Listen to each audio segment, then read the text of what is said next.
Imagine having that kind of an influence and power where you can literally say anything and you're gonna be having like millions and millions of people just taking your word for it. And you're not using that voice for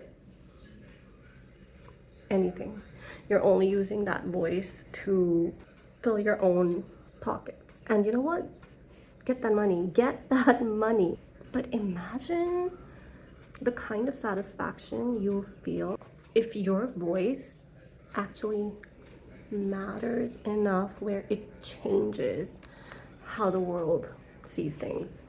I just feel like all of these celebrities, you had 2 freaking years, 2 years to actually say something. Just call a genocide, you know? Like, we all believe in having, like, calling a spade a spade. Let's call a genocide. The United Nations called it a genocide. So what is stopping these celebrities from doing that? Like, I'm talking to Taylor Swift, Selena Gomez, the Kardashians. Where is your spine? Where did you leave it? Like, where the hell is your spine? I mean, I would say that I actually have more respect for celebrities who actually take a stand, even if they're on the wrong side of history. At least they're taking some stand. They have some spine. They're there to even like speak up. But then, no.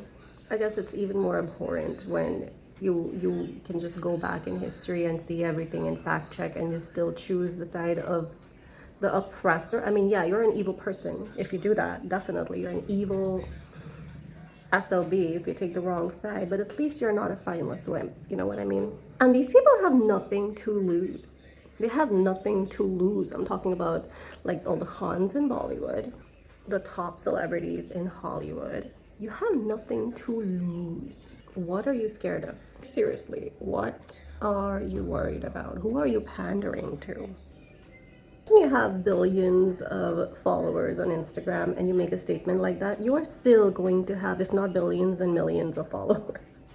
People look up to you. And the fact that Selena Gomez, Taylor Swift, like all these people, the Kardashians, haven't said anything means that they're going about in their interviews, on their press tours, and they've told these people, do not bring up, you know what's happening in Gaza, that is a secret, nobody knows about that, don't bring it up.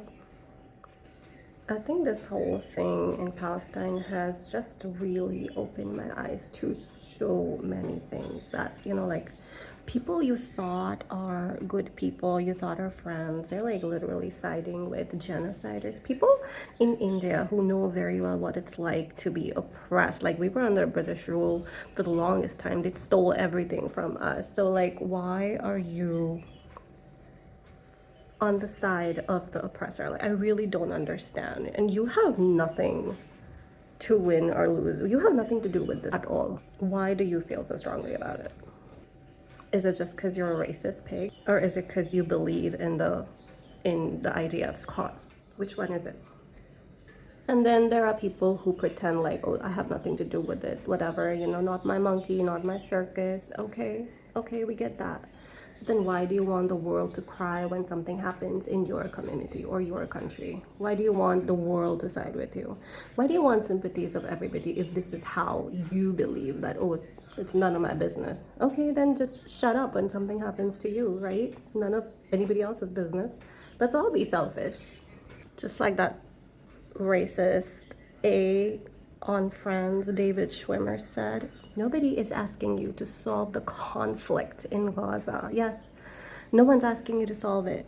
We're just asking you to have an opinion and have a humane opinion. These same people get so upset if they see an animal getting hurt. And yet, like little innocent little children, few months, few years, women, men, innocent, like hospitals being bombed. You don't have a say in that? Really? Well, supposedly it's over. Supposedly, I will believe it when I see it. They have declared that it's over a few times and it's never been over. So fingers crossed that nobody else has to die. No one innocent, at least.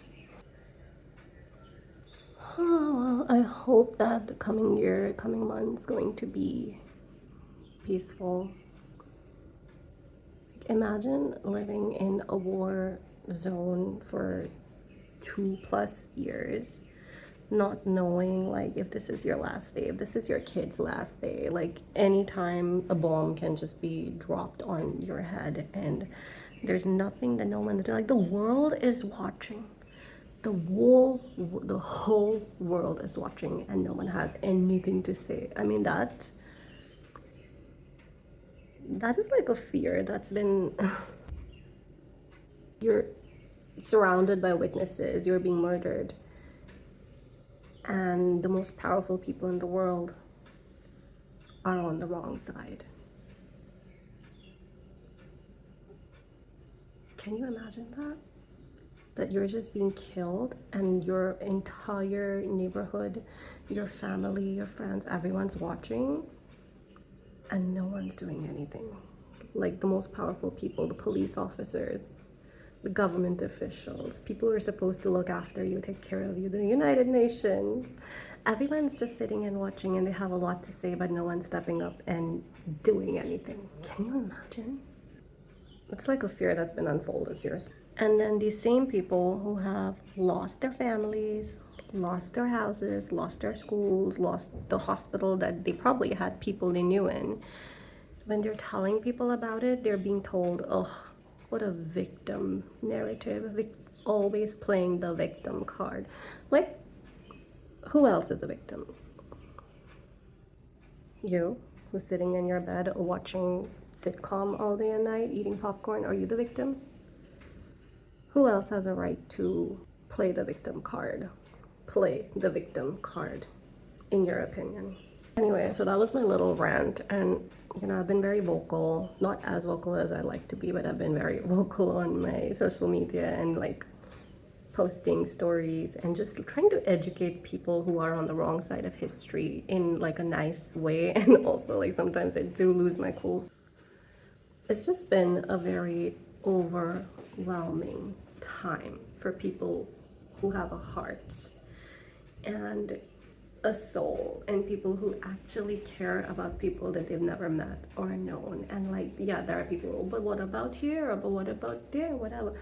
It's all that, like, two wrongs don't make a right. But I would say that I am not a very political person, but this year I've been educating myself more about politics than I ever have, like American politics and Indian politics. And it's this whole like Israel thing, oh my god, that was like, I was living in a rock, honestly, because I had no idea about the power, influence, manipulation of Israel.